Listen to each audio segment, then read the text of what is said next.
A rich kid mocked his black teacher in front of the whole class, but what she did next, nobody, not even him, saw it coming. Who even reads this stuff anymore? The voice came from the back of the classroom, loud, sarcastic, way too comfortable for someone who just started school that week. Ms. Nadine Caldwell paused mid-sentence, chalk still in hand, and looked up from the board. It was Preston Kavanaugh, 16, smug, arms crossed over a $300 hoodie, slouched in his chair like he'd bought the building and was just visiting to check on his investment. A few students chuckled, not because it was funny, but because it was Preston. And Preston was new, rich, white, and clearly used to people laughing when he opened his mouth. Preston raised his voice and mimicked a thick southern accent, her accent. And then the little slave boy said, "Yes, sir, I's gonna pick that cotton real fast, sir." He doubled over laughing like he'd just killed at open mic night. A couple of kids laughed again, this time nervously. Ms. Caldwell said nothing. She just stood still, like a statue. Except her eyes were on fire, not with rage, but with something deeper, something that made the entire room fall silent in seconds. No yelling, no slamming books, or sending him to the office. She simply turned and walked back to her desk, picked up a notebook, clicked a pen, and spoke. Preston. His name floated across the room like a feather, but landed with the weight of a brick. "You'll be staying after class today," he smirked. "What for?" She looked up, smiling just slightly. "To start your assignment." The class looked around, confused. There was no assignment, at least not one she had told them about. But nobody asked questions, not when Ms. Caldwell used that voice. It was the kind of voice that didn't beg for attention. It commanded it, not with volume, but with certainty. Preston shrugged. Whatever. But something in his voice cracked, just barely, like he wasn't quite as in control of the room as he thought. The bell rang 10 minutes later. Everyone scrambled. Backpacks zipped. Sneakers squeaked on tile. Eyes were everywhere, except on Preston. He stayed seated, watching her, waiting for the lecture, waiting for her to bring the hammer down.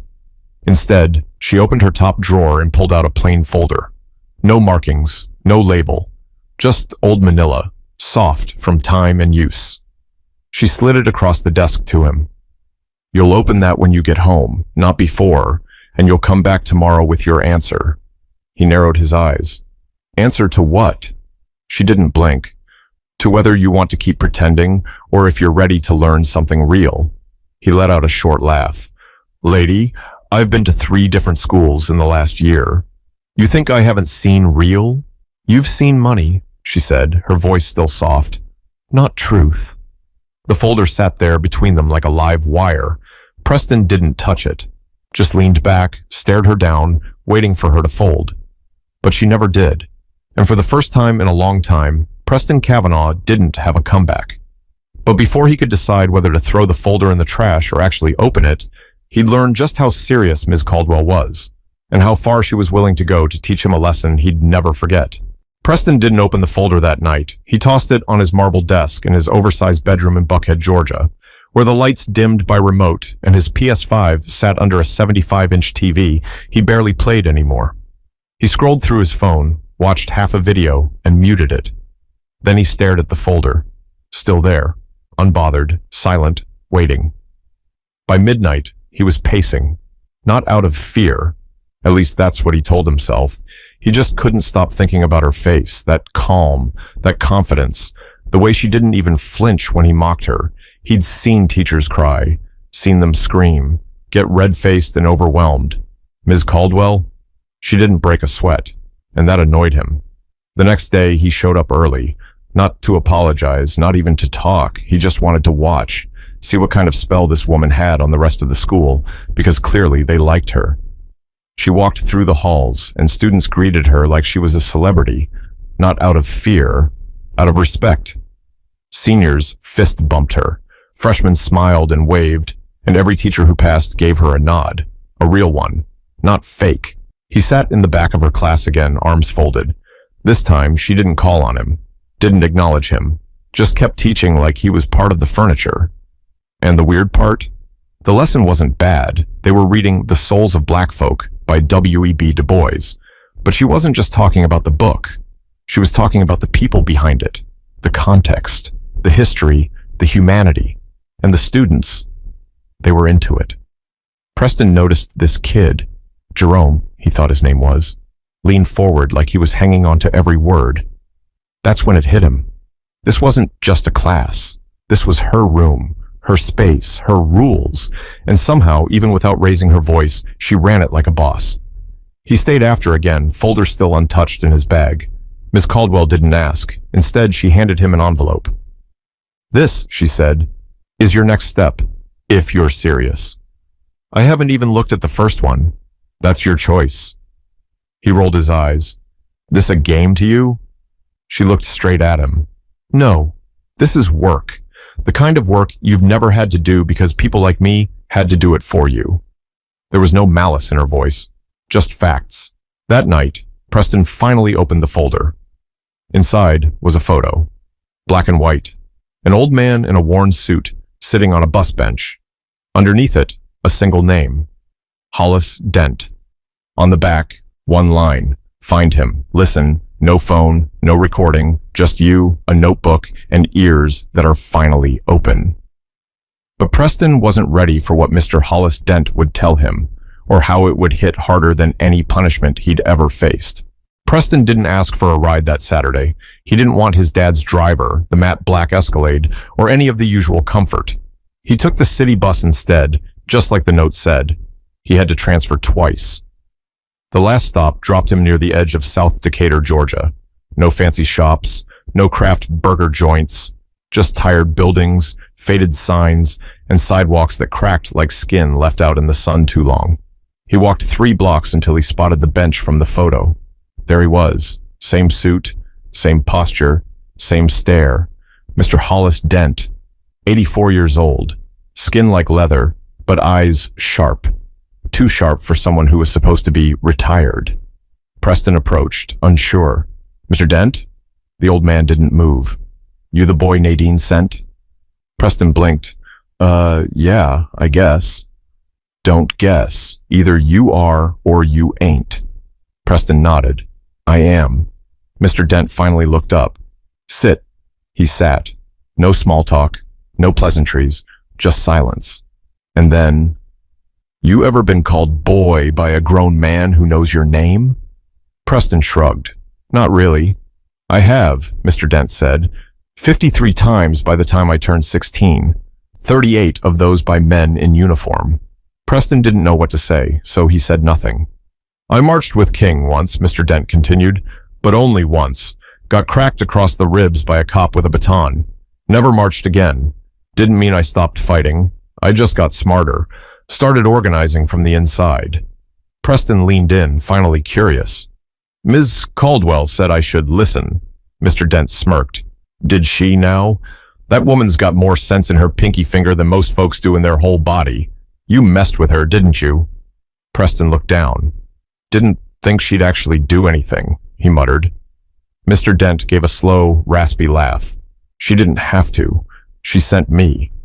He reached into his coat and pulled out a folded paper, yellowed, delicate. It was an old newspaper clipping. "Local teen wins state debate. Demands curriculum include black authors." The photo was fuzzy, but there was no mistaking her. 17-year-old Nadine with thick glasses and a serious stare. "She's been fighting for this longer than you've been alive, boy." Preston ran his fingers over the paper. "She's different," he said. "No," Mr. Dent corrected him. "You're just used to teachers that let you get away with things." They sat for nearly 2 hours. Mr. Dent told him about his mother being fired for speaking up at a PTA meeting, about walking 5 miles to the black school because the bus didn't stop for them, about the sound of metal chains in jail holding cells where he and 50 others were thrown for sitting at a lunch counter. "History," Mr. Dent said, "ain't something you memorize for a test. It's something you carry, on your back, in your blood, whether you like it or not." When Preston left, the folder felt heavier in his hands. The next Monday, he walked into class early. Ms. Caldwell was already writing notes on the board. Preston placed the folded clipping from Mr. Dent on her desk, gently, like it was something sacred. She turned around. He didn't say anything. She didn't either. just a small nod, not for approval, but acknowledgement. He took his seat. When the bell rang, she started class like nothing had happened. No mention of the visit, no pat on the back. But on his desk was a new envelope, smaller, this time with just a location written on the front. Birmingham, Alabama, Civil Rights Institute, Saturday, 10:30 a.m. But this wouldn't be a conversation on a bench. What Preston was about to walk into next would shake him in ways he couldn't prepare for, and break down the walls he didn't even know he'd built. Preston barely spoke the whole 3-hour drive to Birmingham. His dad had offered the private jet, even the Bentley. Preston said no. He took the Greyhound. He wanted quiet. He wanted distance. And maybe, deep down, he didn't want to be seen. He arrived just past 10, the sun already harsh against the stone steps of the Birmingham Civil Rights Institute. A security guard pointed him toward a side entrance. Someone had clearly been expecting him. Inside, it was cool, quiet, heavy. Every hallway whispered stories. Every photo on the wall felt like it was watching him back. He met Ms. Caldwell near the entrance to the main exhibit. She was dressed simply, jeans, a plain blue shirt, and a crossbody bag. No clipboard, no notebook, just her. "You're here," she said. Preston nodded. "I am." "This isn't a tour. It's not a school trip.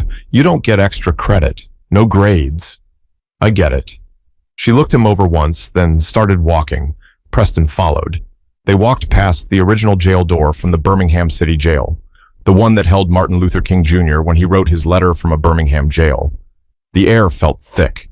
They stopped in front of a glass case holding a burned church shoe, one single shoe. Ms. Caldwell didn't say a word. Preston read the plaque beneath it. Belonged to Addie Mae Collins, one of 4 girls killed in the 16th Street Baptist Church bombing on September 15th, 1963. He stared at it, not because it was shocking, but because it was small, child-sized. Just a shoe, torn at the sole, covered in soot. It didn't look like something that should hold grief, but it did. "How old was she?" Preston asked quietly. 14. He looked away. They moved on. More displays, more names. Emmett Till, Viola Liuzzo, Medgar Evers, Bayard Rustin. Each name came with a photo, a voice, a body, a story. "This is what you joked about," Ms. Caldwell said, not harsh, not angry, just honest. Preston felt it in his throat. "I didn't know," he muttered. "No, you didn't want to know."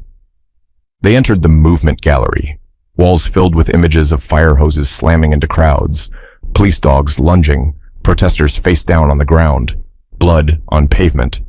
Then a video. A black woman, older, speaking into the camera. Preston watched. She spoke about trying to enroll her son in an all-white school in 1961, about walking past jeering crowds, about holding her child's hand while people spat at them. Preston turned to Ms. Caldwell. "That was you." She nodded. "Why didn't you tell the class?" "Because they don't need to know my trauma to understand the truth. But you needed to." They stood in silence, and for the first time since he'd transferred, Preston wasn't performing. He wasn't sarcastic. He wasn't detached. He was listening. She handed him a small notebook, blank, lined. "What's this?" "Start writing. Anything, everything, reactions, questions, lies you've told yourself, things you never questioned until now." He held the notebook like it might break. "I've never done this before," he said. "That's why you need to." They sat together in the courtyard after, no talking. She sipped tea from a thermos. He opened the notebook and just stared at the page. Finally, he wrote, "I used to think history was boring because it wasn't about me." Then he wrote, "But maybe it was, maybe it always was. I just didn't want to see how."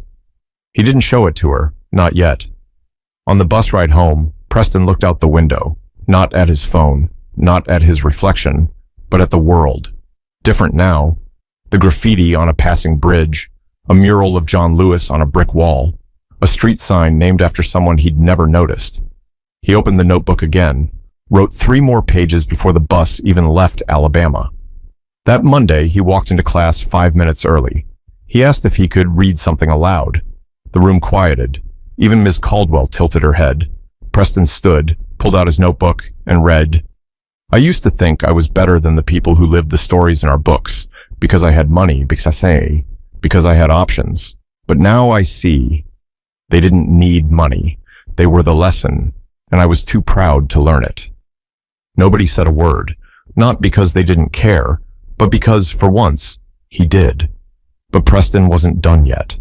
What he had to say next, in front of the whole class, would turn that silence into something unforgettable. Friday morning. Ms. Caldwell's classroom was full before the first bell rang. Word had spread. Even students who weren't in her class had shown up early, leaning against the back wall, whispering.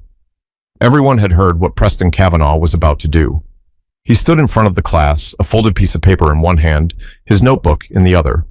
No slides, no fancy intro, just him, standing in front of people who, a week ago, didn't expect anything from him except a snarky comment. He cleared his throat. "I didn't write a paper," he said. "I wrote something else." Ms. Caldwell sat at her desk, hands folded, watching, not judging, just there. He looked around. "I used to think I knew everything. I didn't." He opened his notebook and began. "When I walked into this school, I thought I was doing you all a favor. I thought public school meant easy, meant soft teachers, meant jokes that wouldn't get me kicked out again. But then I met Ms. Caldwell, and she didn't yell. She didn't punish me. She invited me. She gave me a chance to hear voices I'd ignored, people I'd never think to talk to, stories I wouldn't bother learning. Mr. Hollis Dent. He looked me in the face and told me about the day he stopped marching because his ribs were cracked open by a police baton. And he told me, this is history, not the kind in books, the kind we live, the kind we bleed. At the Civil Rights Institute, I saw a burned church shoe that belonged to a girl named Addie Mae. She was 14. And I realized something. The joke I made about slaves? That wasn't a joke. That was me proving how little I knew about the world. The truth is, I was scared to admit that I didn't know what I didn't know. But Ms. Caldwell made me look. And once you see, you can't unsee. He paused. The room was still. Even the usual loudmouths sat quiet. Preston looked up from the page. I thought power meant being louder than everyone else. But it's not. Real power is listening and letting it change you. He folded the page, tucked it in the back of his notebook, and sat down. No one clapped. Not because they didn't care, but because they weren't ready to break the moment. Ms. Caldwell stood, walked slowly to the front. She looked at the class, not at him. What you just witnessed, she said, is growth, not perfection, not redemption, just a step. And sometimes that's enough. Then she turned to Preston. Her voice was even. You showed us that it's never too late to learn, but now comes the hard part. He tilted his head. What's that? Living it. She turned back to the board and started writing the day's lesson, like nothing unusual had just happened. The rest of the class followed. But some of them? They looked at Preston differently now, not as the rich kid with the attitude, but as someone who'd finally shut up long enough to listen. But the story wasn't over. Not yet. Because after the final bell rang and the hallway emptied, Preston had one more thing to say. This time, face to face. Just him and Ms. Caldwell. The final bell rang. Backpacks zipped. Desks scraped. Laughter spilled into the hallway like water breaking through a dam. Preston didn't move. He waited until the last student was gone. Ms. Caldwell was erasing the board, slow and steady like always. He walked up to her desk, notebook in hand. She didn't look up, just said, You did what I asked. That matters. I didn't come for credit, he said. This time she looked at him. I came to say thank you. She sat down, folding her hands together. That was brave, she said. Preston shook his head. No, it was late. It should have come sooner. You were raised to think you were already done learning. He looked at her, eyes serious. I'm not done. I know that now. She gave him a small smile. Then you're ahead of most adults I know. There was a silence. Not awkward, not heavy, just real. Preston pulled a sheet of paper from his notebook and laid it on her desk. It was the photo of her from the newspaper clipping. The teenage version of her, glasses and all. Below it, he'd written, Thank you for fighting for a classroom that could hold both truth and grace. Ms. Caldwell picked up the paper, took her time reading it, folded it carefully, then looked him in the eye. You've still got a lot of work to do. I know, he said, and not everyone's going to forgive you as quickly as this room did. I don't expect them to. Good. She stood, walked to the window, looked out over the parking lot, where kids were piling into cars, heading into their weekends. Then, without turning around, she said, Go earn it, Preston, with your life, not just your words. He didn't say anything back. He just nodded, turned, and walked out. This time, with both feet on the ground. Because the best apologies aren't spoken. They're lived. And sometimes, the person who teaches you the most isn't the one yelling in your face, but the one who refuses to lower their standards just to make you comfortable. If this story made you pause for even a second, ask yourself this. Who in your life has tried to teach you something you weren't ready to hear? Maybe it's time you listened. And if you're in a position to teach, do it with the strength of Ms. Caldwell. Patient, firm, and unforgettable.